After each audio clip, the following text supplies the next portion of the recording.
Welcome to the 21 Convention Podcast. I'm Steve Maeda. I'm your host of today's episode. And today we have Dr. David Tian. Now, not only is he an alumni speaker of the 21 Convention 2012, Melbourne, Australia, check out his speech. I remember actually sitting in the audience and watching it and just going, man, I am loving this stuff. And just his way of coaching, his way of teaching, his philosophy behind everything about becoming an evolved male, the best expression of yourself, is truly amazing and worth getting into. You can find out more about David at auradating.com. And of course, if you're a fan of this podcast, leave a comment, like the video, interact with us, subscribe to the channel. You know, we look at every comment and get back to you and all that sort of good stuff. But man, get involved in this dialogue that we're doing here at the 21 Convention about you evolving to your ideal self. All right, let's get into this episode and enjoy all the good content. Dr. David T. What is happening, party people? Here with Dr. David Tian. Man, let me just tell you, you're one of my favorite people. Well, people that I wanted to interview. And yet I know you very little, but I've known of you for a long time. We've even talked on the phone way back when. And then when in Melbourne at the 21 Convention, when I got to introduce you, I was like, fuck yeah, there was just such a cool thing, man. So what's going on? Likewise, how would you introduce yourself? Well, I'm previously a pickup artist. I guess that's how we all got into this. Yeah. And I did my PhD in philosophy and psychology. I became a professor of philosophical psychology and Asian religions and all that. And that has heavily influenced and impacted the way I approach women, of all things, and has made it much more about integrating very complex research in neuroscience, neuropsychology, cognitive sciences, and obviously all the different kinds of psychology and anthropology, and distilling all of that research. Like I literally will read obscure journals, and then I actually still publish in journals and collaborate with top labs around Asia and some in the US, and publish that research. But I distill it so that it's actually applicable. So I'm the guy that the psychologists who are studying dating and romance and emotional intelligence and all that, when they need a crop of subjects who will go out and apply and try out some of the implications of their research, I'm the guy they call, and I'm the guy who actually goes out and applies it for a living. So they love me. They love flying me in. I'm going actually on Thursday to a multi-million-dollar conference. That's a multi-year conference, and I'm keynoting two of the years. And I just wonder, I'm like, why are they inviting me to this thing? Because, I'm not active academic, but I think they just get a kick out of meeting me, because it's sort of like, here's a guy who actually is using all of this research that we're doing and spending our entire lives on, and he's actually using it to improve all these people's lives. So yeah, that's what I've been doing lately. So, man, this is crazy because we have some mutual friends who are professors. You're a professor, but yeah, you're doing this instead, which is even more nuts because you're. It's just all that education and all that knowledge, and I mean to get a PhD and to move into a professorship that academia is your career.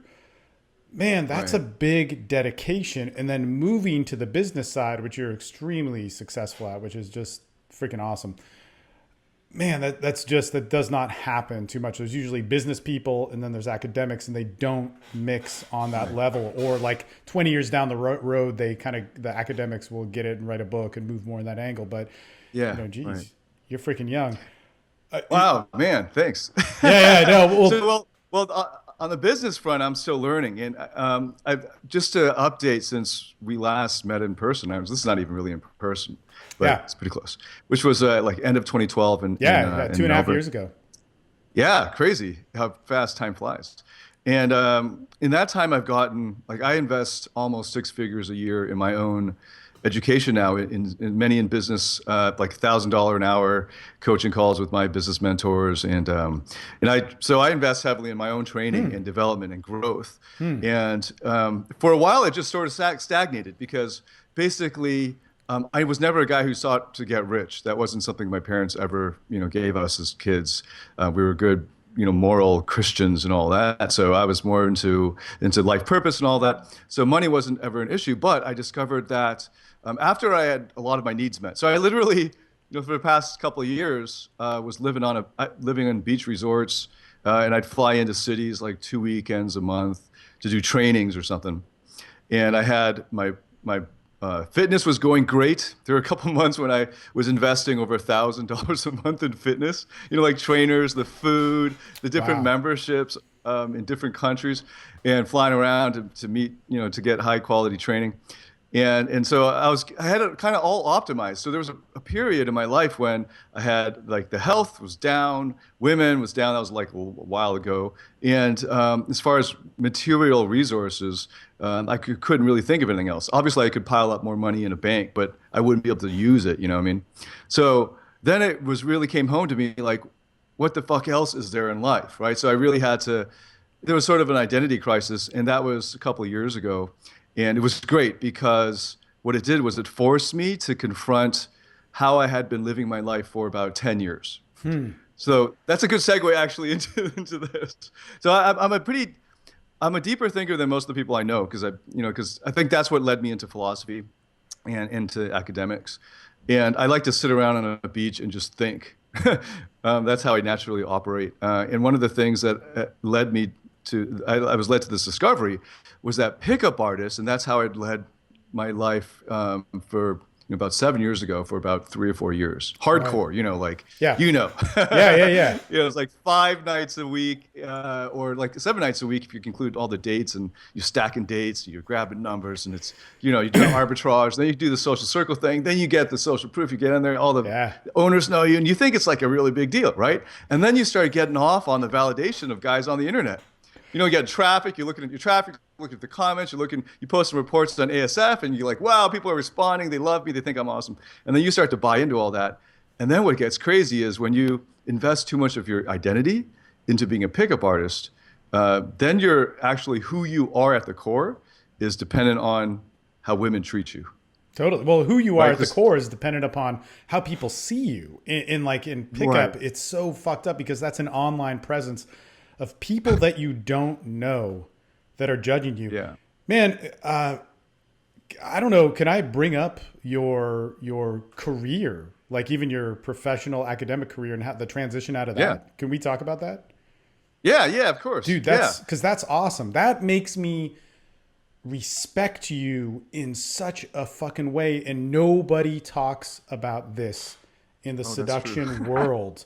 Nobody talks about the realities that may happen. Sex, women is great. I think you spread that message and you demonstrate it well. But there were times where that hit you hard, because when you were going around as a PUA, like people publicly found out, right? And it was like kind of a big deal or some BS like that. Yeah. It was fun because okay, let's talk about because I've never really talked about this.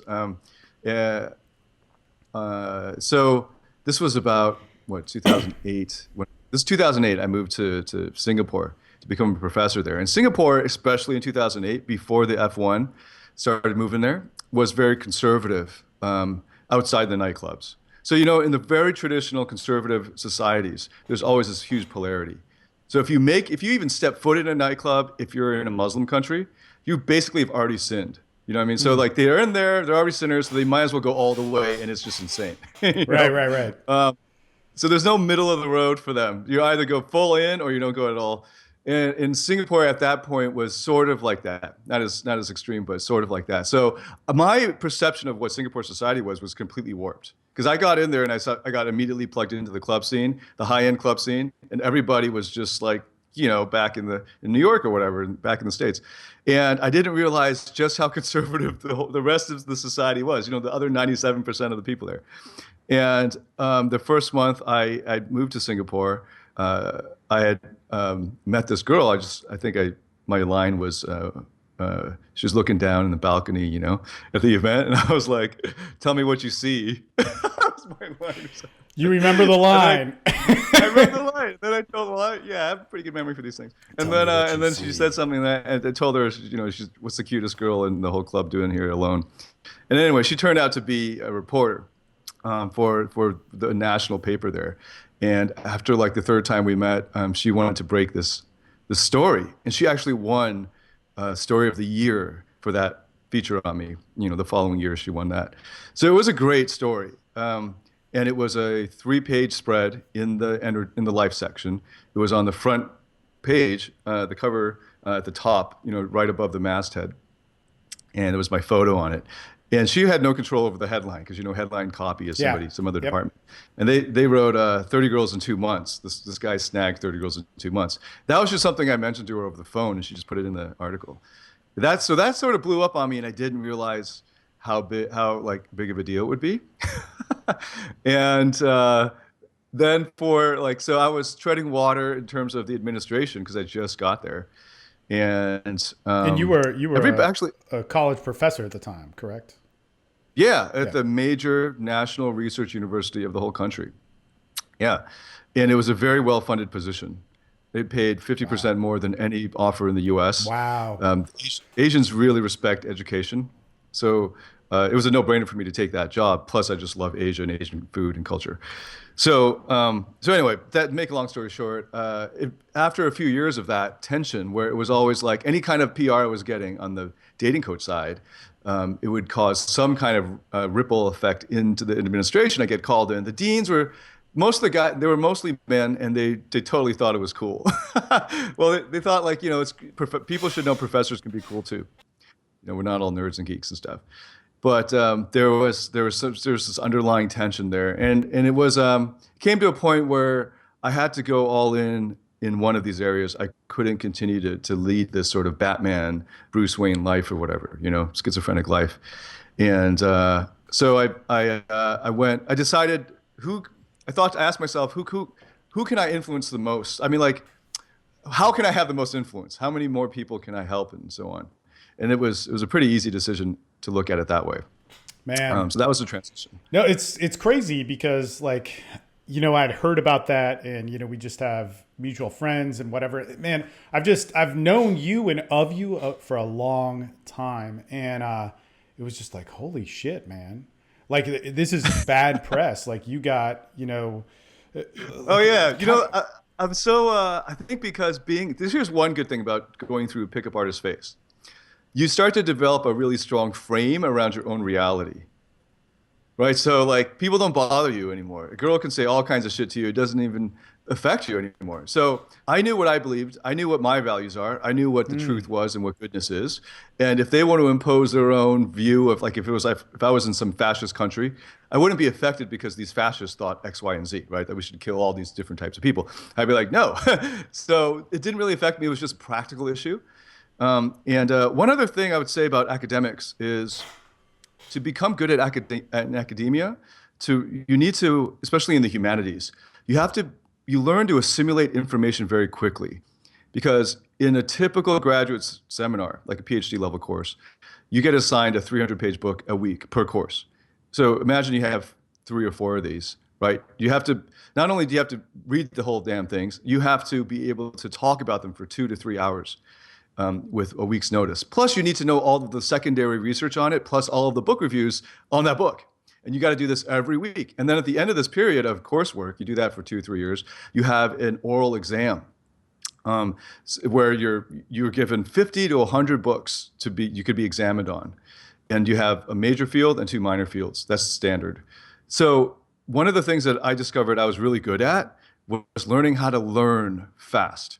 And what that helped me with was when I went to pick up and then eventually figuring out relationships and psychology, it was so much faster and easier for me to figure it out than the other guys I knew, because I had already gone through 10 years of a PhD where I was forced to read a book very quickly, know what's in it, be able to answer questions about it, and then critique it on a regular basis. So I was tearing through these resources.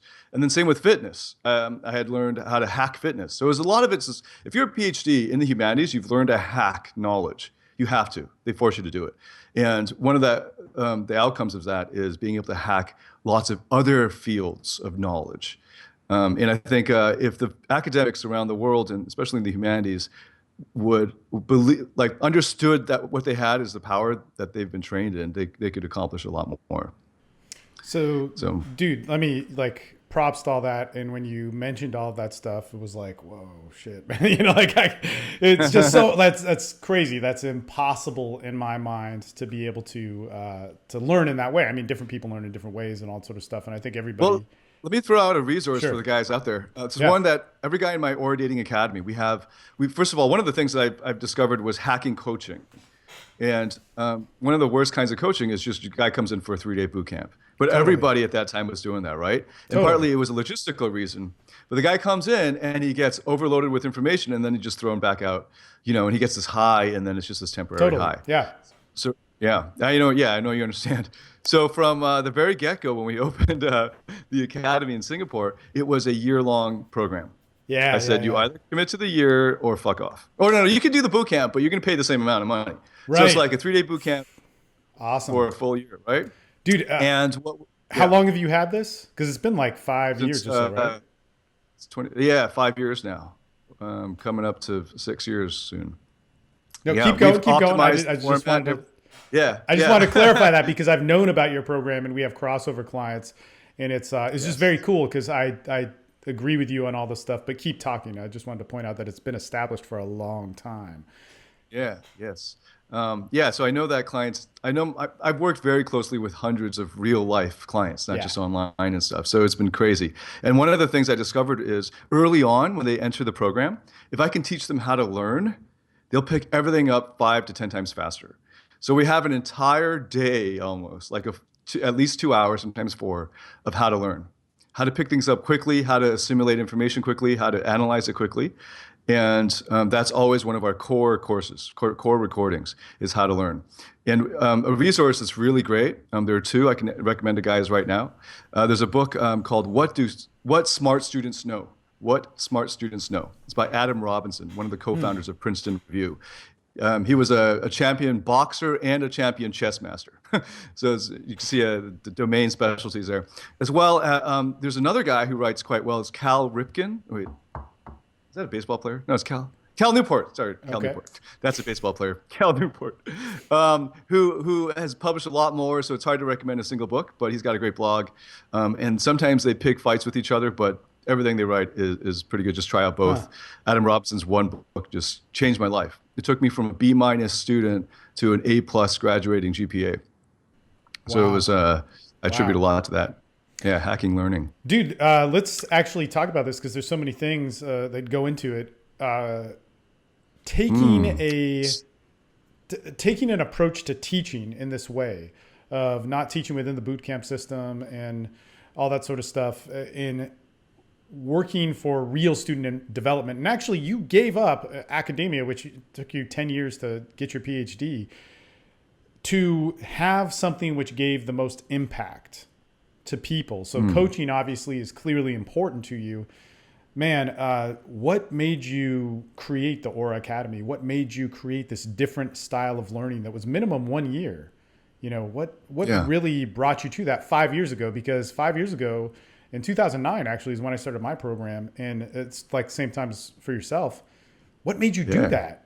Like, because it was so out of the ordinary. It was bizarre for me to, create this new thing and see that it worked better than, Yes. in-field type training. What inspired you to do that? And then what developments? Well, we'll get to that. I mean, we'll talk to it, I guess, or talk about it as we continue on. But yeah, what started this out Yeah. for you? Yeah, well, it was partly just reflecting on how I got good, how I figured things out. And I didn't figure things out through a 3-day boot camp. It was ongoing mentorship from a lot of guys who, a minority of which I paid just the first consultation with, and they became friends. But a lot of them, I just got really lucky that we got along, and they were willing to look at my reports. None of the naturals were willing to read any of that stuff, though. But I learned so much just hanging out with them. And I discovered that there's this thing called the training effect. And it's something I teach my clients what to expect down the road. So a lot of people think learning happens linearly, like it's just a straight Right. line up. It's just there. That's how learning happens. Or if this is time, this is improvement, right? That's never how it happens. It's a lot more like. Let me see if I can draw something on here. It's more like this, it'd be like this, right? So you're going up, but it's a zigzag line. So what's going to happen is you're going to, especially at the beginning, because you know nothing, you develop some knowledge and you see a lot of results. But then you're going to hit a plateau. You're going to hit a plateau, or you're going to hit a dip, and then a lot of guys, they just give up.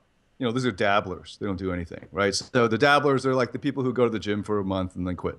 That's why January is so packed. So that's like the dabbler. A lot of guys are dabblers. They think it's just a hobby. I'm going to download this ebook and then everything's fixed, right? They don't realize the gravity of their situation. They don't realize that relationships are is the most important, if not one of the top 3 most important areas of their lives, and that nothing in society and nothing in their education has prepared them for this. So, you can go to university and pay $50,000 a year to learn civil engineering or something, right? Or you can learn like how to code a computer, how to code a program. But you can't go there to learn how to develop people skills.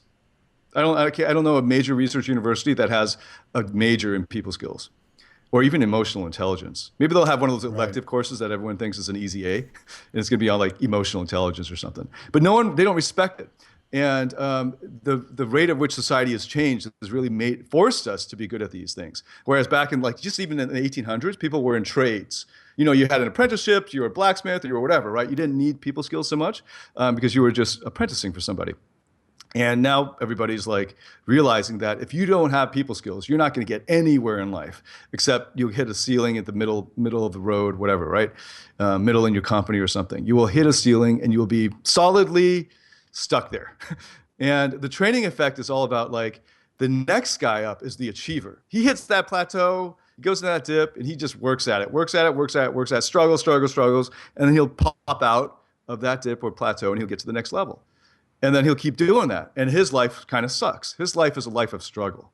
And I know tons of guys like that. Most of my friends growing up, the Asian American minority, they work really hard and they get results, but they're fucking miserable and want to kill themselves. Well, but what's interesting about this is like you bring that up with the Asian American, and that's totally true. But dude, this is anybody that pushes themselves in any form. Like, man, anything that I've done, I learned to work hard and be the best at.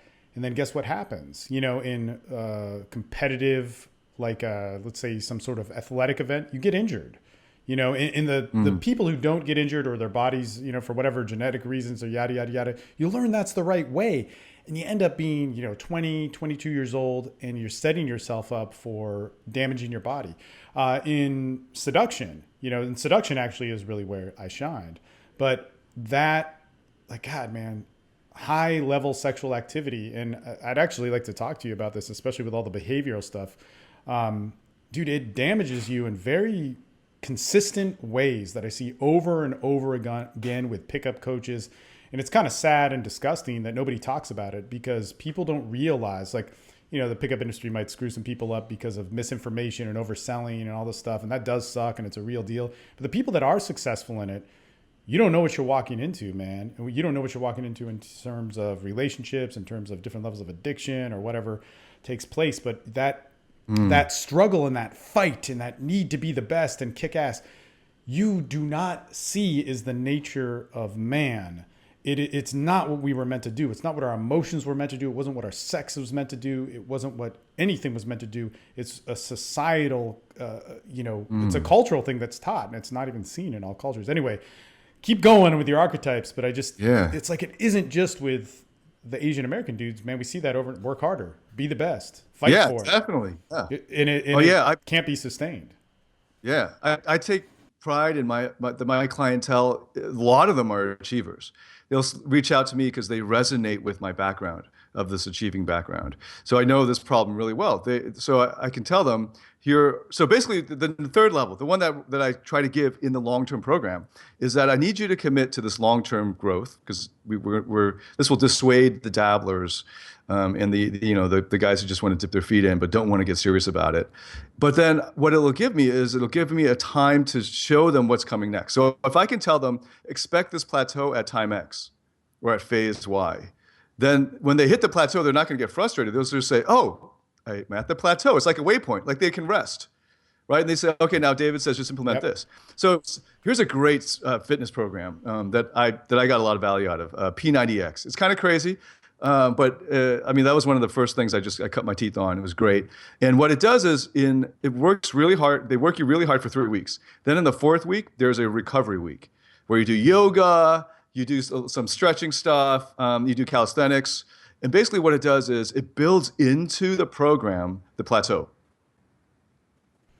Dude, let me just So tell if you. the guys understand what I'm saying to them, it will. Yeah, go ahead. But I was just gonna I was just gonna say the yoga period in P90X is not fucking easy, man. Oh yeah, that's true. It's just different. It's just different. Yeah, yeah, it's a different kind of pain. It's a different kind of pain. But what it does is it changes up your workout so that like if you just persisted with the same workout, you're getting great results for 3 weeks. 4 or 5 weeks later, you're going to plateau. And the guys who don't know that are going to feel frustrated. They're going to waste a lot of time, and they might just give up. They may never make it out of that dip.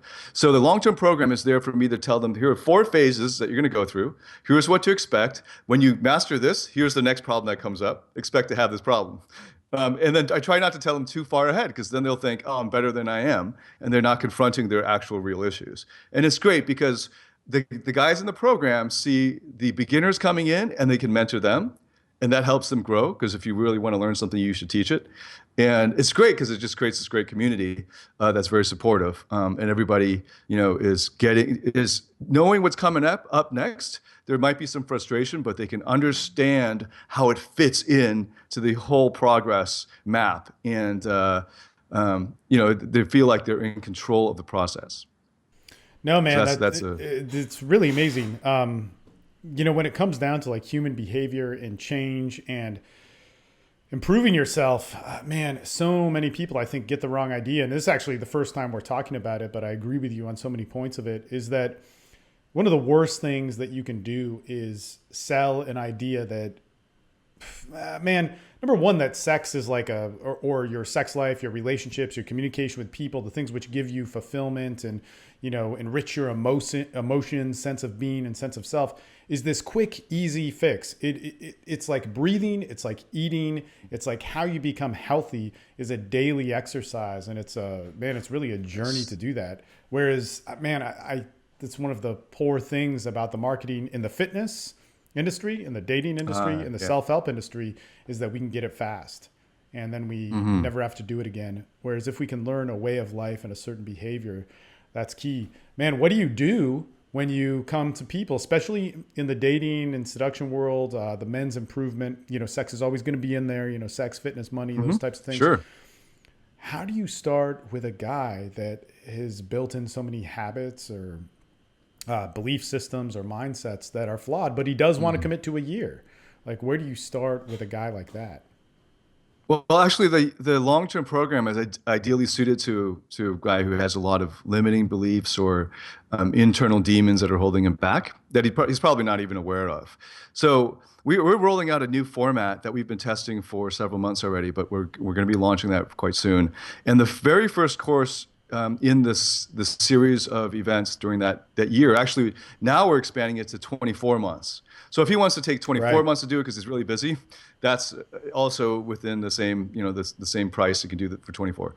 And the first program is called Unbreakable Social Confidence.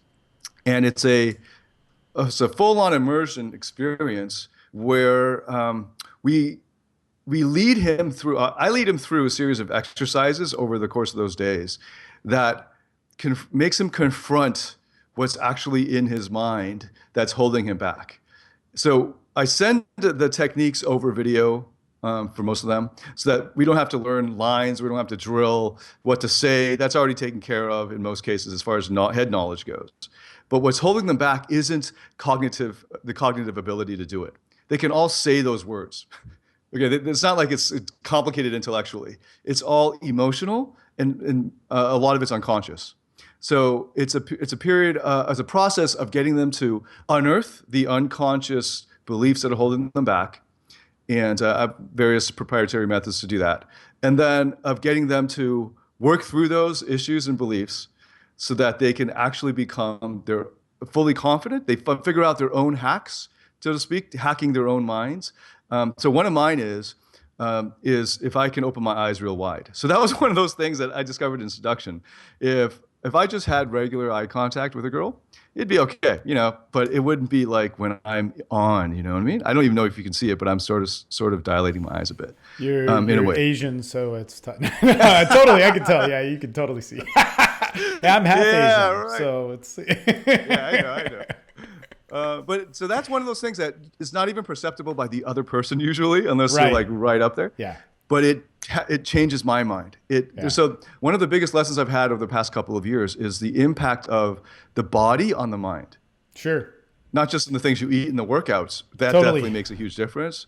But the Yeah. way you stand, the way you talk, Yep. the way you use your face. And you can actually force yourself to do these things. So if you're not in a good mood, if you just smile and pretend you are for a few seconds, your brain will slowly, well, within a few seconds, will start to think, I'm in a good mood, so I better start acting accordingly. You better start shooting these chemicals into the brain because my body's telling me I'm in a good mood.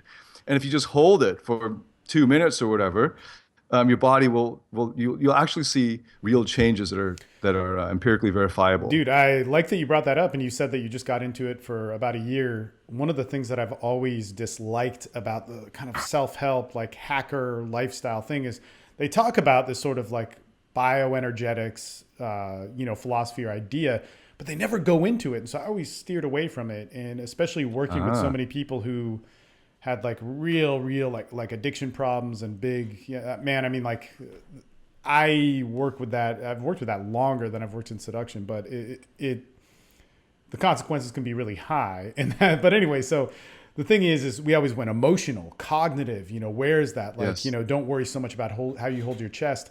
But what's so interesting about that is that in my own journey with all that sort of stuff, the whole bioenergetic side has been very real, that if you do not release it in your body, there's only so much that you can discover and know and find out. And man, it's amazing. Like actually, it came out of one of my courses. There's a martial artist. He teaches something called Wu Chi Fa, and he's an American. It's actually an American martial art, but he studied in China and all that sort of stuff.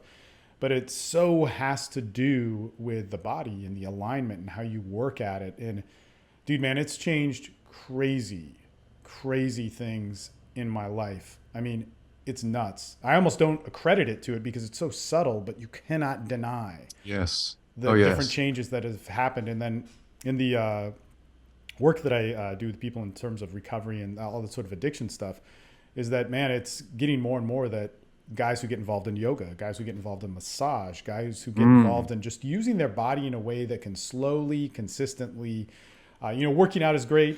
Jiu-jitsu's awesome. I love it. I'd recommend it to people lifting weights or whatever it is. But if you can subtly and consistently do something to see how your body holds on to stuff, man, it's amazing what it does. It's Yes. fucking crazy. Yeah. So that's kind of a new revelation to me myself, that it's like, holy shit, dude, this stuff is very, very powerful. Yeah, and even if the guy doesn't, I mean, he can see changes right in 5 minutes. Like definitely working out. In any kind of martial art is good. But I've seen results that I've gotten like in the past, especially the past year, where literally within a half hour, the guy will go from completely defeated, mumbling, unsure of himself, into this totally different character who speaks differently, is moving differently, and is coming up on the fly with new things to say. And here's the research that I discovered was explaining this. So I'd already kind of figured this out before I found this research. But an easy way to access this research is TED.com. TED Talks are awesome. TED.com, last time I checked, the second most viewed TED video of all time. It's by a woman named Amy Cuddy at Harvard. And it's basically a kind of neuropsychology, and she had people standing in various poses, and the power pose, what they call the power pose, had within 2 minutes empirically verifiable results up to on average around 20% increase in testosterone just from holding the power pose for 2 minutes, a 15% decrease in cortisol or something like that. It's crazy. I mean, it was a 25% decrease in cortisol. I'd have to check, but go check. For the guys who are watching this, if you don't understand just how powerful the physiology is, go check out that Cuddy video and the research surrounding that. So that's just like the one mainstream video on this research, but this research has been going on for decades already. The influence of the physical body on the brain and how you feel. Well, the research has been going on beyond that, because even if you look back at like Wilhelm Reich stuff, and I mean that guy was nuts. He was totally crazy. I almost appreciate him more for that. But the things that he was talking about in terms of sex and how we thought and how your body held on to different stuff, and it was so theoretical. Like I don't know if you're familiar with it, but it's crazy. It's like there's some insane shit there. But you were starting off with behaviorism. There's a whole there are whole subfields just dedicated to this, but we didn't have the tools back then to do the chemical testing. So like we didn't know what the effects were on testosterone or cortisol or on adrenaline so there weren't so many controlled tests. So that's why you were hesitant to go into bioenergetics because it is sort of woohoo, airy-fairy in a way compared to the hard sciences. But now research has been verified in. I mean, this has been ongoing in the hard sciences. So the guys watching, you can check it out, get on it. We incorporate that as a major part of the very first event, the Unbreakable Social Confidence, getting in touch with your own physiology and the way your body can tap into your confidence and create that confidence. So I think of it in every one of our programs as inside out, outside in. So inside out is the cognitive behavioral therapy is both sides, right? So cognitive is, and that's partly what the 21 Convention talk I put up earlier, or that you guys put up that we recorded earlier was on, like cognitively working through your limiting beliefs. That's one side of it. So that's the inside out. So you can get these changes from the inside out. But you can also get the outside in, as you were talking about, right? So if you can get hold of the way that your body has been triggering confidence or lack of confidence for the past 30 years or however long you've lived, you can it's sort of like a guidebook to hacking your own body and brain. And it's amazing how quickly those changes can occur. And to make it fully assimilated into who you are, into your identity, you have to bring those two things together. So the inside out, outside in, to make your full, a whole. So anyway, that's how we do a lot of our programs, both ways. No, man. I mean, that's phenomenal. I love hearing about it because first off, so few times when we look at self-improvement, do we look within. I'll tell you this, man, I mean, how I start mine is we go through a massive inventory, and I mean massive. We go through everything, how you see yourself, how other people see you, your views on attraction through other people, physically, mentally, emotionally, your views on yourself and your attractiveness, physically, mentally, emotionally, views on sex, family, all that sort of stuff, because expression is you.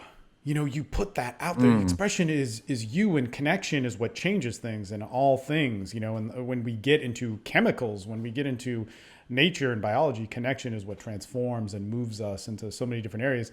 But the weird thing, which was that I was always resistant, especially when we got into like self-help and pickup about the outside in, just do this. It's good. You got to act, man.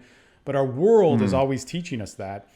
And when I saw how it worked with people that had truly like traumatic lives, whatever they had gone through, or, coming over some like massive behavioral change, whether it was like drug addiction or some sort of sex addiction thing.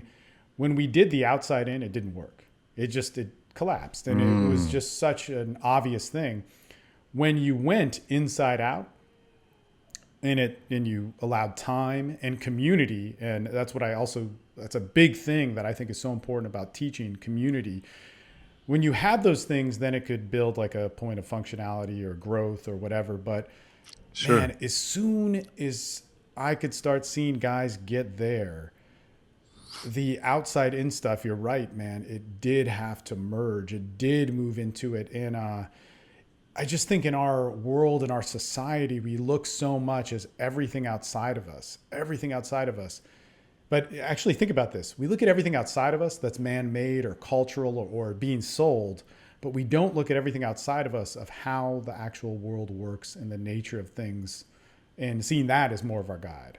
I mean, dude, I did think it was like airy-fairy. I did think it was like, whatever botched science or something being put out there. But it's so interesting how it is connecting, and it's really a beautiful thing, man. Because I myself, no academic, dude. You ask me to study stuff, it's like I'd rather talk to you. I'd rather talk to somebody, or listen to some sort of podcast or whatever. But man, from real life experience, from working with with just tons of people on so many different things, that is what happens. And being a teacher Yes. in it, dude, that is how things change. It's just a fucking cool thing to hear you talk about it. And especially coming from such a studied and referenced point of view, man, I just, see it as that. Yeah. Well, thanks, man. Yeah, that was a big revelation seeing how much research was already being done on this. And that gave me more confidence to go further into that area. And it's been amazing how many, the kind of results I've been seeing in myself as well as the clients. And one thing I wanted to talk about before we finish off here, because I rarely get to do this. So one of the things I discovered in my business coaching is that I might have a great message, might have an amazing product, but if I can't get the attention of the guys who need it the most, or the people who need it the most, it won't do any good, right? So one of the things that I've discovered is we have to figure out what is in the minds of the guys we're trying to reach first, reach them where they are at, and then give them a kind of benevolent bait and switch. So one of those words that have not been converting well for us at all is the word masculine. Okay, so if we'll put an ad for masculine confidence or masculine something, nobody clicks on it.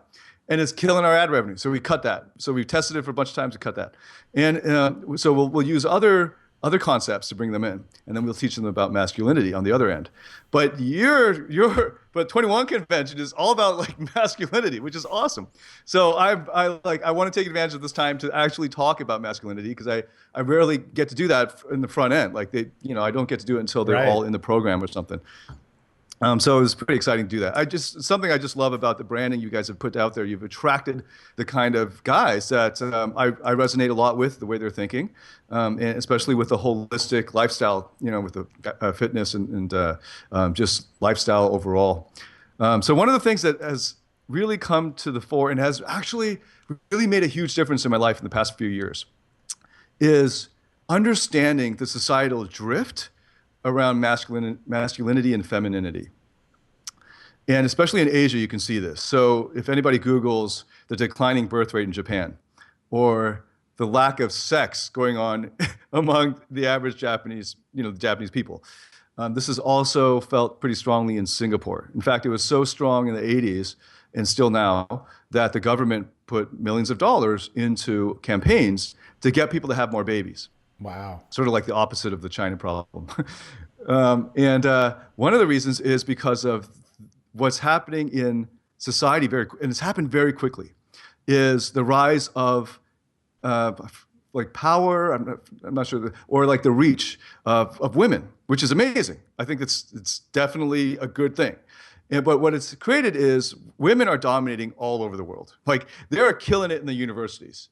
They are dominating even entrance rates in engineering and the sciences. Obviously, they're hitting a glass ceiling at the very highest levels of major corporations, but it's happening very quickly. This shift has happened in the past 30 years, 30, 40 years, where it's really taken hold. And if you think about Asian countries, where the development was forced, they were forced to join the world economy. So they didn't have a natural trajectory. They literally had people come in with guns and boats, ships, defeat them, and then depose the emperor. They literally forced the emperor's king to step down. That's how it happened. So you can imagine there was an evolution in Western history of the Industrial Revolution. You had the French Revolution, so politically things changed, economically things changed, societally things changed socially. And then you had the Kinsey Report in the 50s, opening up the sexual revolution. Then you had the drug exploration period. Then you had AIDS in the 80s, and then Reagan clamped down and everything. And so all of this was going on in the US. None of that was happening in Asia. So what basically you get is people were basically pre-Kinsey Report, pre-Industrial Revolution until World War I and II, especially the Pacific War. Basically, Japan was the only country that got past that period on its own, or that made it past that period before World War II. And then they basically were forced to join the world economy. One of the problems is the women had to become like men because they ended up having, so now the roads of corporate promotion and doing well in school, even access to education is available to women. They dress more like men. They might have skirts, but they'll have a jacket on, They'll be expected to be assertive and speak up. They're expected at the boardroom to be able to hold their own. And then at places like Harvard, this has already been studied extensively, the MBA program there, where half the grade is dependent on your participation. Women who enter the MBA program are on par with all of with the men and the minorities. But then after, the first year, their grades dip. And partly it's because they haven't, it's hard for them to compete with the really, the stereotypical alpha dude who's just shoving his way into the discussion and all that. And just to make their way in freaking Harvard MBA program, they have to learn to communicate like a stereotypical alpha male, or be able to dominate these guys in discussions, or to hold their own. And basically, this is what has happened. I've seen this every day in all of the Asian countries I go to. The women who are the most successful, and there are more and more of them, power to them, it's awesome, are getting turned off by the men locally because the men have not caught up. Okay? And then we have expats coming in who, I'm not sure if you're aware of the type of expat who usually comes to Southeast Asia or even to East Asia, but they're usually upper middle management, young, single, and entitled. And they go in there, especially in like bar and club settings, just grabbing everything. They just go, it's not true for everyone, obviously. I have a lot of expat clients, but they already have this sort of, because they're a foreigner, because there are fewer social risks, because they're coming from a society that got to this point gradually, they're able to navigate the waters a little better. And what I've discovered as well, just getting plugged into pop media in America, is that there's a serious confusion over what's the feminine role and the masculine role. And most women, so there was a period also, and I think it's still common, where men are in this sort of new age phase too. They don't know whether they should be. They're kind of confused. Should I be more like Justin Bieber, or should I be more like the Orlando Bloom, or should I be more like Hugh Jackman? Like they don't know. They don't know what masculinity is. They don't even want to talk about it or think about it. Except your guys who are watching this is awesome. But we've tested ads with masculinity. It's totally foreign concept to them because they do not think about it. Generally speaking, like the average guy. This is mainly with Asian culture, or this is everybody? No, it's definitely Asia, but I would say everybody. Yeah. Every time I come back to America, I hear the same confusion. No, you see it in the States, big time. Yeah, but keep yeah, going. They don't know, should I hold the door open? Is that even a question I should be asking? They don't know what masculine and feminine is anymore because there's this gender neutrality that's caused everybody to meet in the middle. Everybody's the same. So there's no polarity. And I see women becoming like shaking my hand really hard when I get to America, slapping me on the back real hard, like, oh shit, man, I gotta man up here, or just walking up to me and asking me stuff at the train station.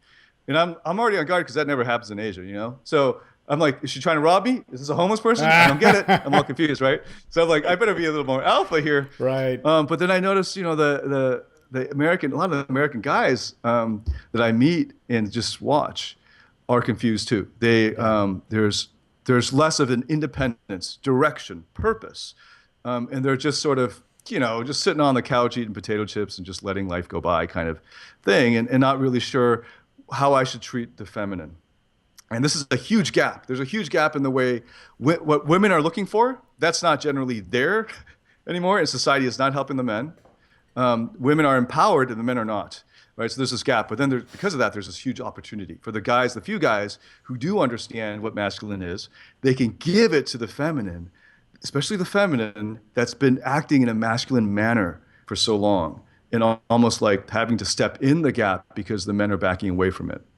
Man, So that's something I wanted to say about masculinity. Man, it's interesting though, because I just got back from Mexico and we had a family emergency to go over there, and we were there for quite a while actually, and you see a country that doesn't have a propaganda of what femininity is supposed to be, but at the same time, there are problems, right? And there are problems, and you get stuff that like, fuck, man, the feminists and the MRAs talk about a bunch of shit, and it's not connection. It's not what happens when men and women come together and experience their attributes of masculinity and femininity, of what that is. And I can't tell you what that is for you, and that's not society's job, right?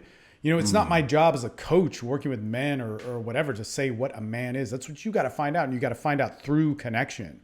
Like, you want to know what sex is? I can't fucking describe it to you. You want to know how to use your dick, use your masculine presence, use your testosterone, use that. You have to go out and apply that to the world and get a feedback of that. Now, in Mexico, in their society, they have what they have, and surely they have problems and whatever, like everything else. But what you don't see is a confusion of what a woman is supposed to be. You don't see a confusion of, should I not wear pink? Should I wear pink? Should I rebel? Gender roles and all this stuff. You don't see the same stuff with men. Because men are doing it just as idiotic in the same way. Like, you don't have to be, you have to be tough and yada, yada, yada. You see people going about their business, and for better or for worse, they have a sense of identity in self. Now, that may work out to some sort of oppression for the male, for the female, for the poor, the rich, and that stuff can be sorted out in its own ways. But the regulation of masculinity and femininity, what has it brought us? Human beings are not machines. Human beings, a society is not necessarily humanity's definition. And so I think it's very important for men and for women to experience who they are. And I'll tell you this, dude, man, I'm very, very passionate about this. If somebody man, I know people who, it's so sad, who've been sex workers from an early age. I know, God, man, my buddy who had passed away, he was tortured as a kid and was in all this crazy fucking shit. You know how any of those people got to a benefit of life, to where they were empowered, to where they were they knew who they were and felt good and could live in a functioning life, man or woman, is they stopped blaming and fitting themselves in some sort of fucking template of what you were supposed to be and being angry at the man and changing society. But they worked on themselves. They focused on the stuff within them first and worked very hard at it, and might have to really force themselves at first because they don't fucking have a point of reference of life. And it wasn't about blame. It wasn't about resentment. It wasn't about righting a wrong. It wasn't about a protest. It wasn't about, all this other shit. And it was about them and taking responsibility for everything that was theirs, their resentments, their anger, whether it was put on them, their love, their joy, and learning how to own that. And when they could do that, then you can start worrying about society and worrying about the message and all that sort of stuff. But man, if you dip your feet in the water, that's anything outside of yourself, you're setting yourself up to be confused. And man, that's a horrible way to look at yourself. Anyway, man, I dug what you were saying.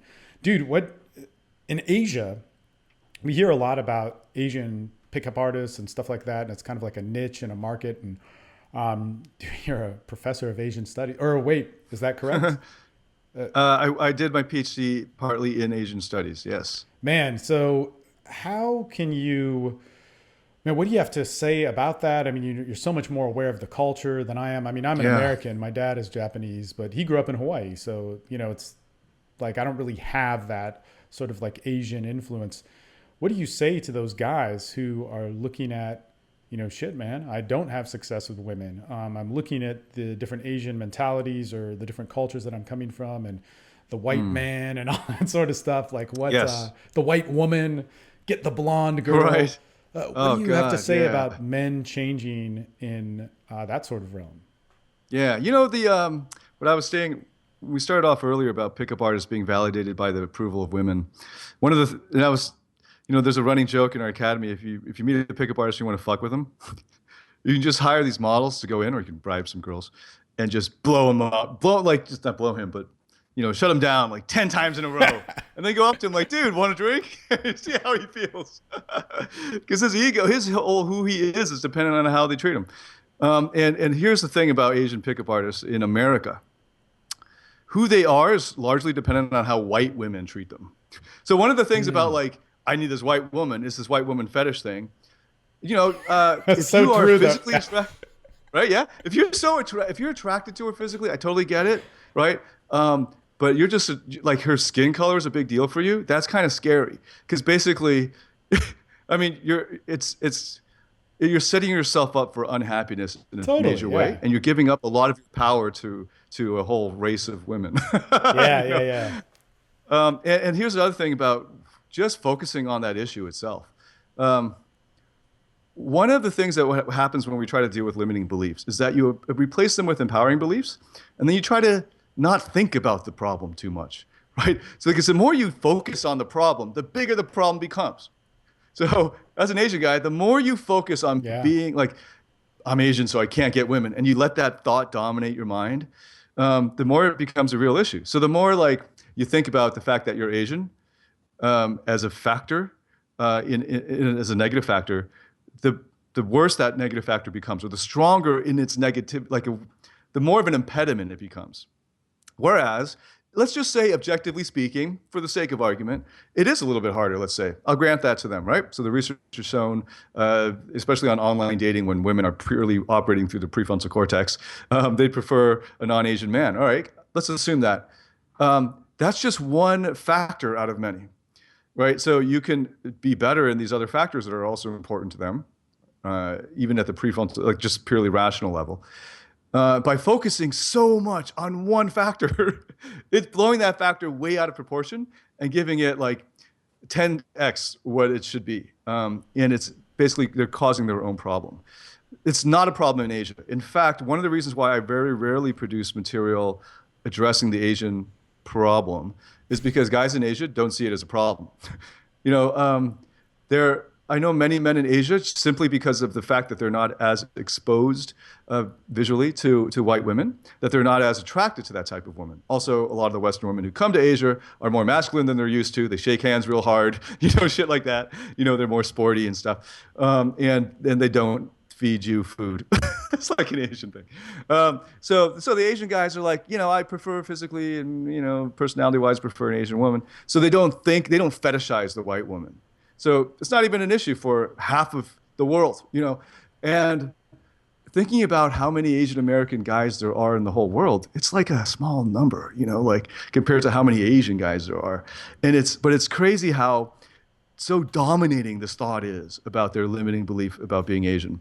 And every time I come back to America and I get asked this question by somebody who lives in America, it's just sort of like a wake up call to like, David, there are people who are suffering this debilitating, limiting belief. Don't forget that. And I generally don't see the world in these racial terms. I see them in terms of your personal history, your personal interests, your personal preferences. It's just as important as the fact, like, I got a tattoo now. Like, there's some girls who are really into tattoos, there's some who aren't. Same thing. Some girls are really into Asian guys, some who are not. Some who are neutral, haven't decided. Most of them are neutral, haven't even thought about it. And if you can display or express your other attractive traits, or who you really are actually, which is what you want to do. You want to be putting yourself out there as authentically as possible. And then let her decide, like let her then deal with the fact that you're presenting yourself that way.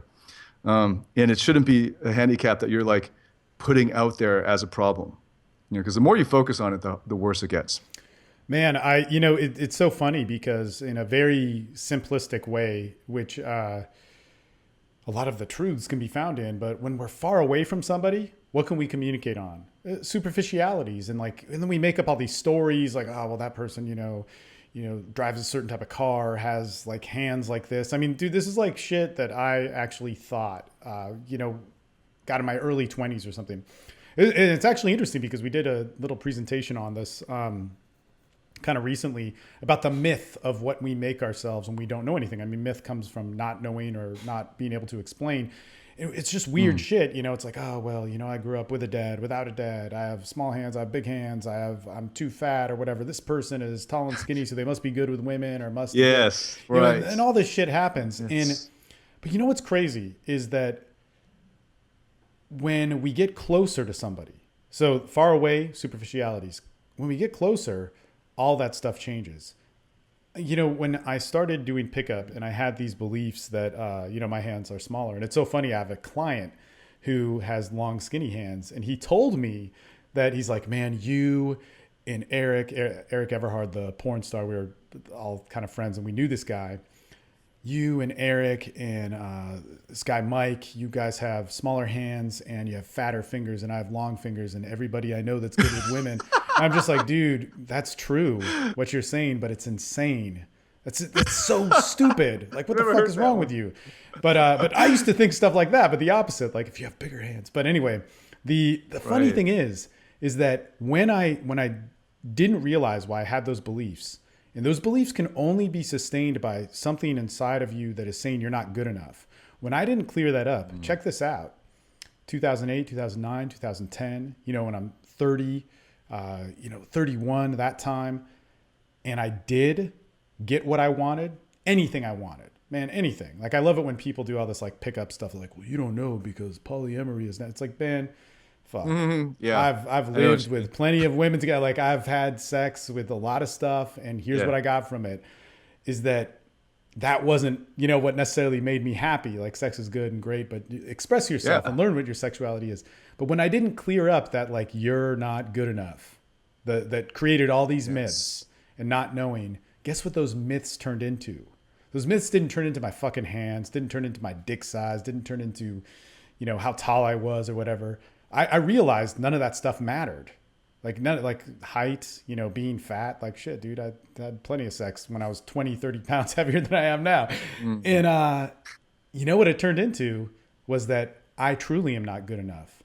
I'm excellent with women. I'm a horrible person. I am a one-trick pony. I'm deeply flawed as a person inside. And this is like, then my whole life was a feedback loop for either arguing against that and then perpetuating that. Man, I see guys go through that over and over again. It's really sad that we don't speak about it as a fucking industry or community. It's fucking sad. So, well, it's an industry, and most businesses are predicated on telling the consumer you're not good enough. Yeah, totally. Right? I mean, like the whole luxury. I mean, it's just you got to buy this thing because you're not good enough. Buy this and you'll feel better about yourself, or you'll be good enough. It's one of those messages I want to keep putting out there. And it takes a long time to confront that, actually, because that is such a global belief that's always nagging at you, especially the achievers, right? I get it. One of the things that makes an achiever is that belief that I'm not good enough. I got to earn my parents' love or affection. I have to earn my own right to feel good about myself. And here's a quick example is, if you think about a newborn baby, and I was just back in Canada last month, and I held my little sister's, of course but about this, holding a little baby, it's just newborn, like a week old, it can hardly see, but it's just this precious thing.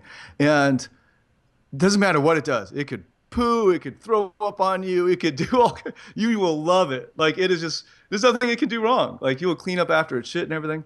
Now, that baby grows bigger. And then as that thing shits, no one's going to clean it up.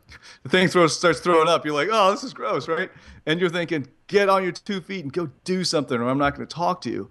And at some point in everybody's development, we had to transition from being an infant that everybody loved no matter what we did, unconditional acceptance and approval and love, into, if you continue to act this way, you're not going to get your food today, or you're not going to, you're going to be grounded, or you're going to stop acting like a baby. And no one coached us through that transition. We were just forced to deal with it.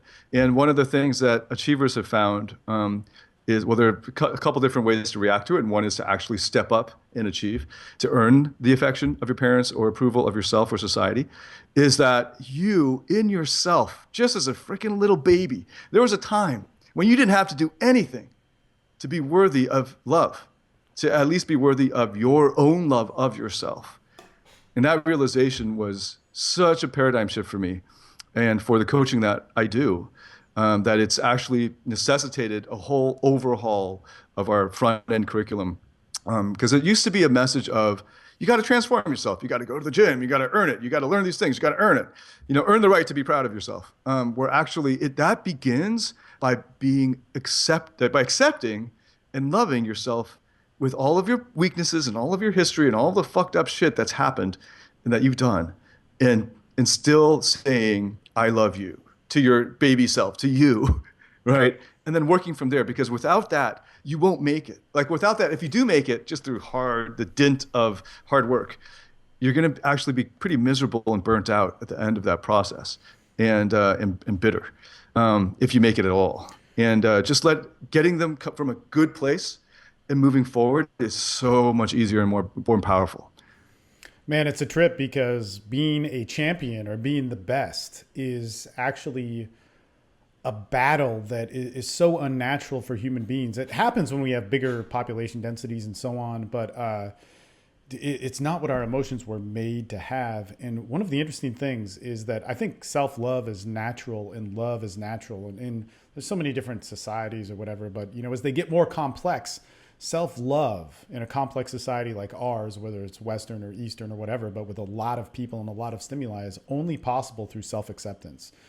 And it's a trip. Yes. Because we have made self-acceptance a very hard thing. I mean, Yeah. honestly say that one of the weird kind of like mental diseases or disorders that comes out of especially modern society is an inability to admit weakness or fault or flaw. And when it comes to the looking at myself, I mean, there's plenty of things like that I've had consequences in my life that are, you know, huge deals and all that sort of stuff. But I need to stop seeing myself as that. Massive. Like, I remember there was a point where I was going through something with sex, and it's a trip now because I've been in a relationship for a long time, and I'm like, nobody really taught me how to do this. Like, fuck, I know how to have like a relationship with 4 women at once. I know how to have a relationship that's purely sex based, but that integrates everything. It's like, shit, dude, I'm lost a lot of times. Like, I need to talk to somebody, shit. But and funny enough, it's rarely a person who's a pickup instructor because they've never been there themselves, you know? That's not funny. but Yeah. but dude, the thing is that when I was going through a lot of sexual stuff, and even stuff when it comes to like sex addiction and hitting that point where I just wasn't enjoying it, you know, where I was very sexually active and having all this stuff, I remember I was talking to a buddy of mine and working through this inventory of mine. And I was like, man, I am incapable of love and relationships, and I can get love. I could get love like that. Man, I could, if I have 1 week of interacting with any girl in any city, like I can get love. If I break up and let's say she says I've ruined her life and have these horrible, like go through all this hurt, I can get love again. I can get 2 women to love. I can get 4 women to love me at one time. Yeah. And I've proven over and over again. And these are the beliefs, you know, that I fuck it up. So I am toxic to that. I am like, and he just said to me, he's like, look, it's like, dude, I've never had your sexual experiences on your level. And that's just not me. You know, at the time, who I was talking to, the guy, he was married and, you know, and had a long relationship with his wife. And he just said, you know, all the changes that happened in my life that kind of what you're talking about were dependent upon me accepting that. So why don't you just accept that you're a piece of shit male that fucks up at everything? Like, why don't you try and live is that? And I thought about this because I was like in a lot of pain and confusion, especially when I had said this to him. And I really thought about like, what if I am just a sleazebag dude or whatever, or just like I am toxic to love. I can have it, but then I fuck it up and then it's not really it and yada, yada, and you know, whatever, how we think. And what I really realized was how much my running from that and like, wait, I'm not that. So I'm going to prove that I'm this other thing, and then I'm going to hold up this image and hold up this front, and I'm going to be good, and I'm going to win, and yada, yada, yada, actually maintained and sustained that. Yes. It's like what you were talking about with the Asian pickup guy chasing the blonde. Exactly. My fetish, without even knowing it, was to create and control and have a relationship with love when I couldn't accept that I might have a counter to that within myself. And dude, just like he said, and I don't want to guarantee this towards somebody, this is how it worked for me, is he's like, man, it might transform if you accept that. I accepted that.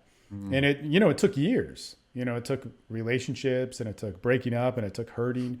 Man, he's a wise man. 2 years later, when he told me that was in probably 2010 or 11. Fast forward to 2012. No, man, it was fast forward to 2011. So he must have told me that in 2010 or 9 or whatever. And I had gone through this breakup, and I had went through my ideals and my ideal self with them. And like, it wasn't just some stupid little inventory. Like, we really talked about it. And I was really upset because basically I had broken up with this girl that I'd been with for 5 years, and like a lot of my pickup career. So we had experimented in every type of relationship and all that sort of stuff. And you know what's weird about that is like, we had an emotional home base. And there was love that was always there, but then I could, experiment with all these things. And just like any guy did that, and any guy with kind of like a good enough ability to do that, experiment with all sorts of shit. And basically, like, I didn't realize the disorder I was creating of this emotional home base that was, kind of tethering me to Yeah, it's just whatever. All different Yeah. ways of how we kind of mess around. And man, nobody talks about this. It's really sad because people do this over and over again. Um, in any case, so we had broken up and I was, meeting all sorts of people. I wasn't looking for a relationship, ended up in one. And it wasn't working. Dude, man, I'll tell you this, like without any ego aside, if I have sex with somebody, I'm good at it. I'm good at connecting. And it works. Like if I want an emotional charge through some sort of sexual behavior, man, no, like I speak the language of sex very well, and every human being can do that too. But this girl was the first girl in my entire pickup career. That's a lot of women in relationships that still rejected me. I was talking to my buddy Dave, and he goes, dude, what the fuck are you saying? You just talked about all your ideals, and you're ready to throw it out the window of the stuff that you just said you believed in. So you really don't believe in it. You're ready to throw it out the window because you get embarrassed, because you fucked up, because because you're looking bad, because something's not working and you're in pain. That's all your ideals are worth. So what you believe in is actually suppressed by the reactions you get. It's like, man, I don't know what's going to work, but dude, if you want to believe in your ideals, you got to learn to live by them at the expense of not knowing what to do, about being afraid, about fucking up, about failing, about looking like an idiot in even an industry where you're an expert. And man, that's how you earn what to live by. And dude, you know what's funny? Is that just the best part about this is that I was like, man, this made so much sense and it blew my mind. And then I went out and fucking got on like some online dating sites, fucking blew through a bunch of chicks, realized how just numb and retarded of an action that I just did. And then kind of settled down. And it was a trip because around all that time I was like, man, yeah, I guess I need to get that out of my system, but that didn't do anything for me. And then that's how I met Maria. Actually, she opened to me at a coffee shop, and then, stuff went its course. But it's just interesting that self-acceptance, man. If you want to get to self-love and how our society works, and you have not accepted yourself and been willing to see yourself in total, in our society, it's impossible to get to that self-love. I think we're born with it, but just with the complexity and so many things moving at us, we're taught not to felt weak. Yeah. We're taught not to be real. God, Yeah. man, what a beautiful gift. What the greatest thing that I've learned from coaching, the greatest honor from working with other men, being able to see it in other men allowed me to have faith to do it myself. And man, it's just it's a cool life working with others. So anyway. Yeah, definitely. Yeah. Well, that was really deep what you just shared. I want to thank you for that. That was deep. Now, like the way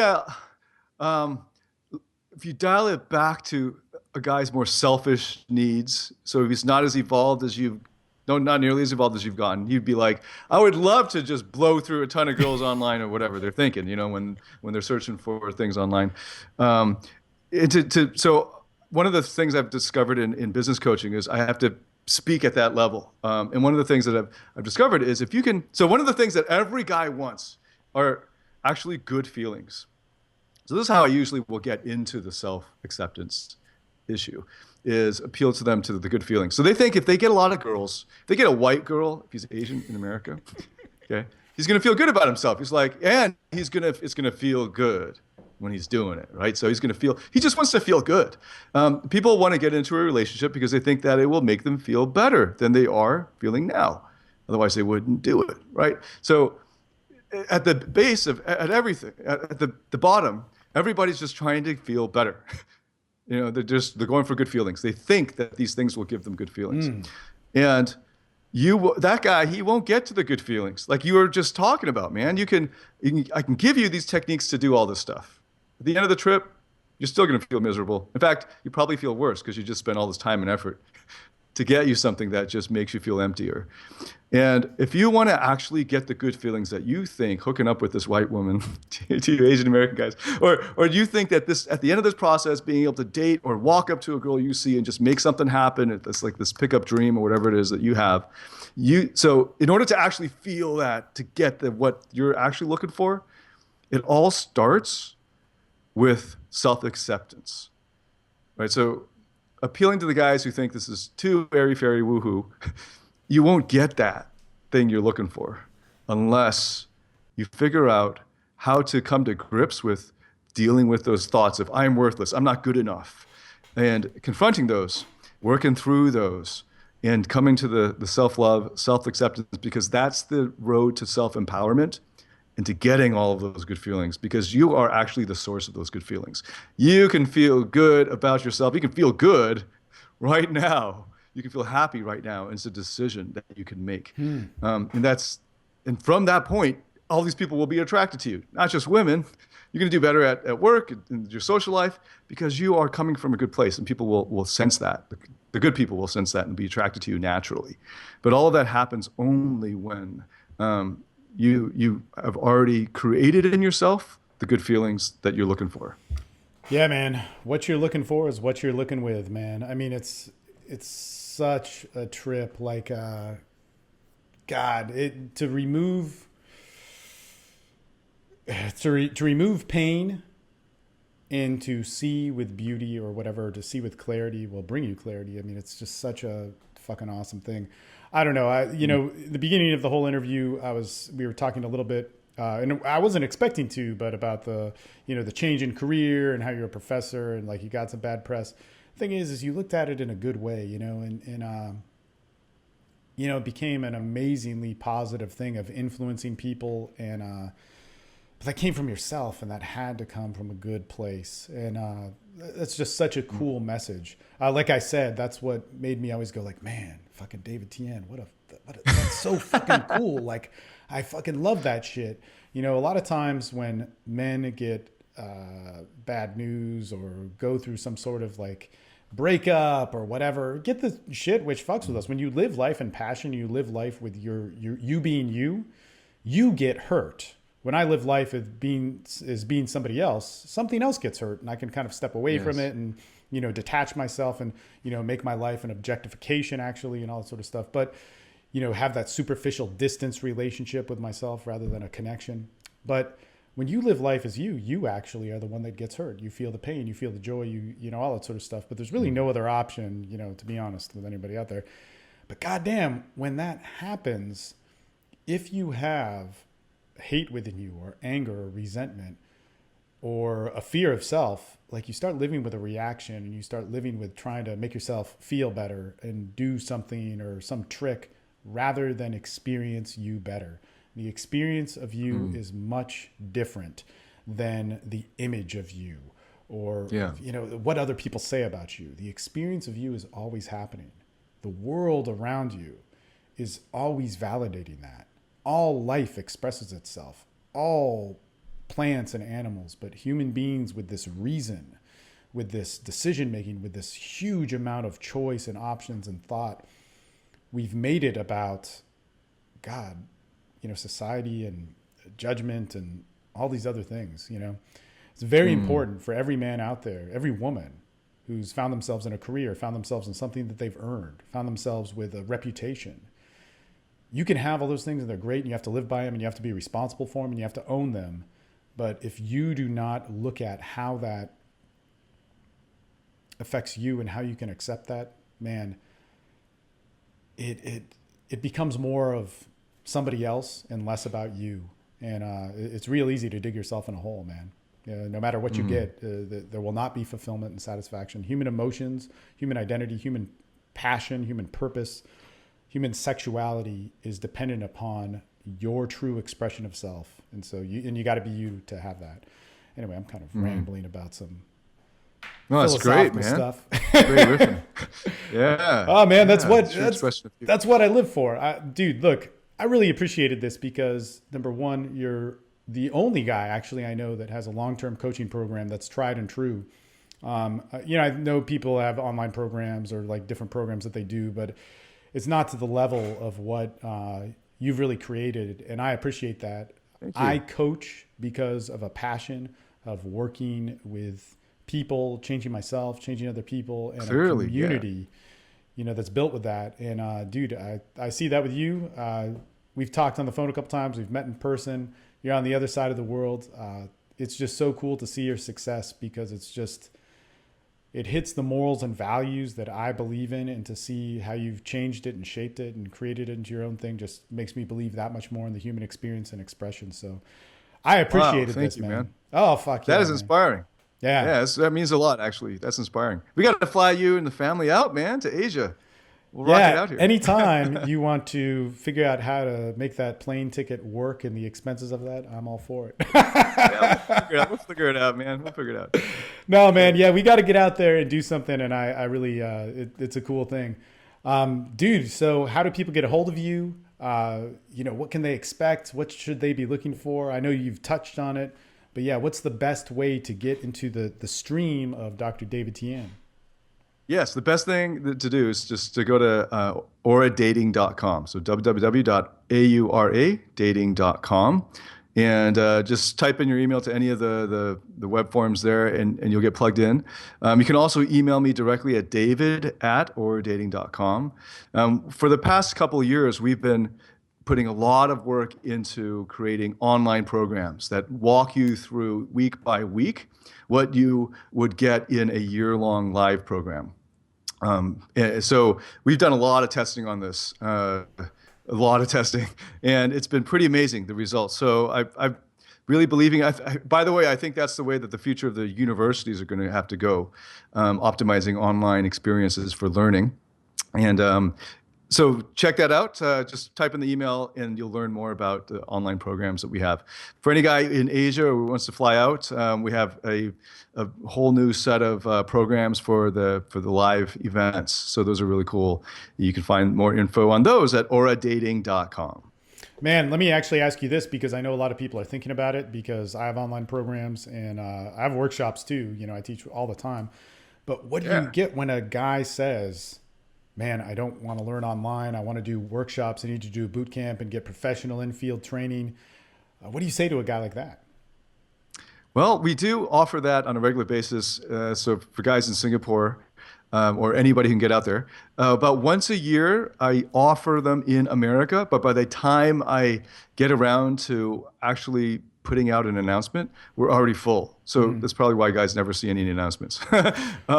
So this coming year, I do usually a once a year trip out there for that. However, the online experience is really not, infield is great, obviously, but the amount that a guy can learn by watching me in the field is very little, because it's dark, it's loud, you can't hear what I'm saying, you can't just stand there the whole time, you can't go all the way. I don't like that. I don't allow you in the room. What, dude? You haven't done work, dude? Man, I've done those. Yeah, just like there's a one-way mirror. The... Just like, why is it? What's with that mirror? Don't worry about it. What's that sound? Don't worry about it. No. So, but those years of research, and we're still field testing, are figuring out ways of guys being able to consume the knowledge through videos and books and things like that I can give them easily. And then the give and take of a community. So we have the community, we have live coaching calls, like what we're doing right now, and journaling. So a lot of it is the guy's thought process. That's what I need to know. And I also need to see him, physically, if there's things with body language and so on that are happening. But that can all be done online now with all of this great technology, as you can see. Actually, so I'm pretty bullish on that. I'm actually going to speak on behalf of it a little bit, because I know some crossover guys who've done some things with you. But, I know with my online programs, and we've done them nonstop. I mean, I've done 20 some odd groups for 5 years, and we actually did it 4 times with infield and online. And so that's actually 80 guys, 40 guys online, 40 guys in field, 10 guys 4 times, whatever. Oh, cool. Dude, online always outperformed, and it did not make sense to me at first. And actually, Leroy was on the first group, who Oh, yeah. from Singapore. Yeah. And dude, let me just tell you, because he knows you very well too, and just was like, dude, you've got to talk to David. You've got to, and VJ as well. But it was basically like, what I noticed from that, and especially even with Leroy, because he was in the first group that I ever did, was that he learned these social dynamics things. And we had videos and we had access, and everybody's like, body language, but seeing me in field and learning this thing. Here's the thing in infield, if you do an infield workshop that's 2 days to 10 days, to even longer than that, but of the best coaches in the world working with you, you're going to learn like 3 things, maybe 5 things. Yeah, And right. because that's all you can learn. And then you're going to be working on those for 6 weeks, 8 weeks, 12 weeks, whatever your learning curve is. And that's it. So all these guys that trained in field with me every Saturday, one night in field, watching them, giving feedback, even doing like I would do demonstrations with women and stuff like that. And I mean, with something like it's pretty crazy shit, but Oh, yeah. they actually, you know, maybe learn to approach and get, you know, some confidence or whatever, but they didn't develop any sense of identity.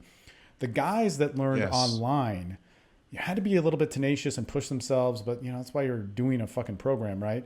They changed their beliefs. They changed how they thought. They changed their image of themselves. They changed their beliefs of the potential of communicating with somebody randomly about whatever.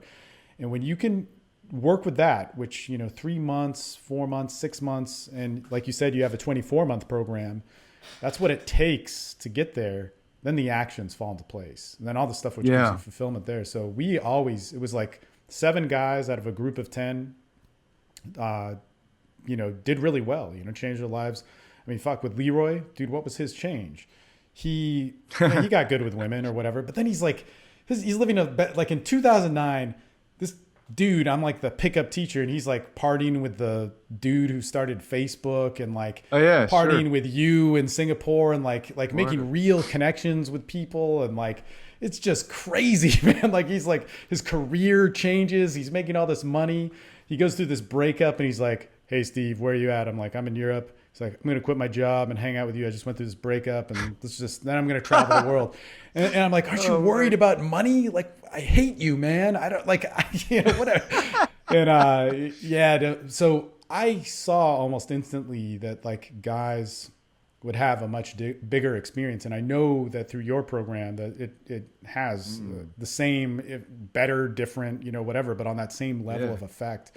Infield is awesome. It's great. There's nothing like working with somebody face to face, but the idea that you can accomplish it in 3 days, and you're going to pay that kind of money, man. I get where you're coming. Yeah. So for our new programs that we're rolling out very soon, the in-field component is an add-on. So it's not a requirement. We don't want to make people focus on that at all, because you're right. I found exactly the same thing. This in-field stuff, yeah, it's got like marginal utility compared to what we should really be focusing on, and it distracts him.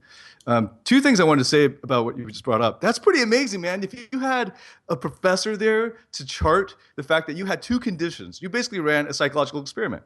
You had 2 conditions. One was this condition, one was the other, and you just write a paper on it. Dude, that was amazing. So I was involved with a tier 1 journal article publication on something that was like this, but not such a big subject group. So your subject group was awesome. If you could do that again, we could throw some people in there and get you maybe a credit on the author byline. Man, David Buss lives in Austin. I've actually spoken given talks with him at the. Yeah. Oh, there's a guy. Yeah.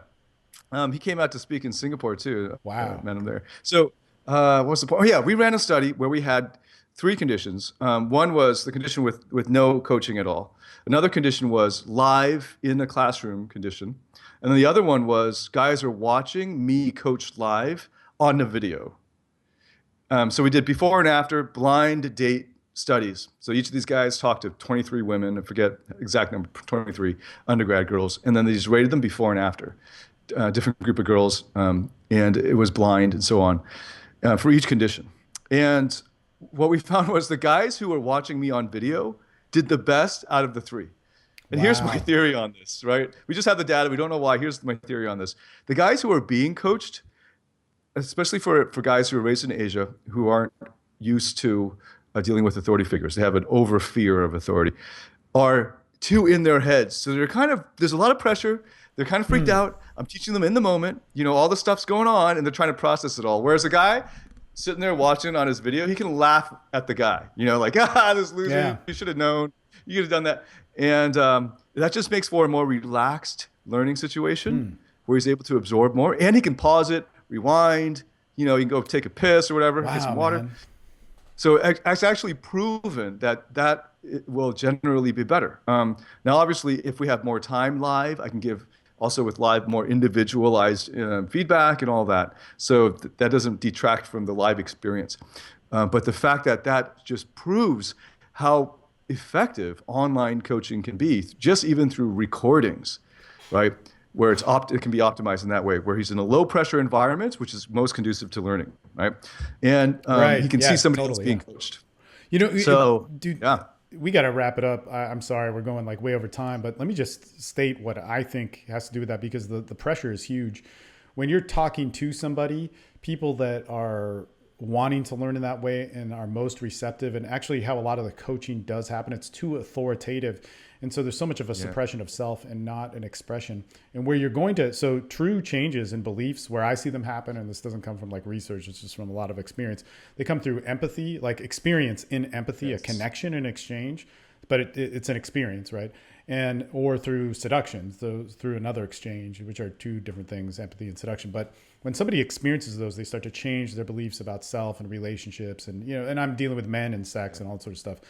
But, if you're talking to somebody and they've accepted that role, it adds too much pressure and stress and subjugation of self. Whereas if you can observe, you can stay a little bit detached and see yourself as an equal and take and borrow things. The problem is that in online communities now, when we're just sitting around watching TED Talks or these amazing 21 Convention podcasts and 21 Convention speeches, is that we don't take enough initiative. And so that's why it's like when I had online groups and people were taking initiative and they accepted to do that, even though they were making like baby steps of like saying hello to somebody at a market or whatever, and they weren't doing this crazy opener, because it was based off of themselves, that was so much more important than imitating an instructor of what you're supposed to do to do pickup. So just before we wrap up, one point, I wrote down two things. The one was with the watching of it, the low pressure environment. The other is the abdication of responsibility. It's been huge. So if you take a guy in field, he's waiting for something to happen to him. He's like, okay, do your work, let the magic begin, do something on me, right? And that's not how it works, right? Whereas if you tell him, here's what you need to do and go and do it, and come back and let me know how it went in a report, or just tell me your thought process, then he can't abdicate the responsibility. Hence the journaling in your program. Hence the journaling. Yeah, that is huge. That's just such a big thing. Yeah. Anyway, man, awesome stuff. I appreciate it. We got to talk again. I'm so glad I did this interview, just because hopefully it'll set up a second one that we could do pretty soon. Thank you for the honor, man. It's always a pleasure to talk to you, and you're doing so much good in the world, especially to the community. It's awesome. Thanks, man. An honor.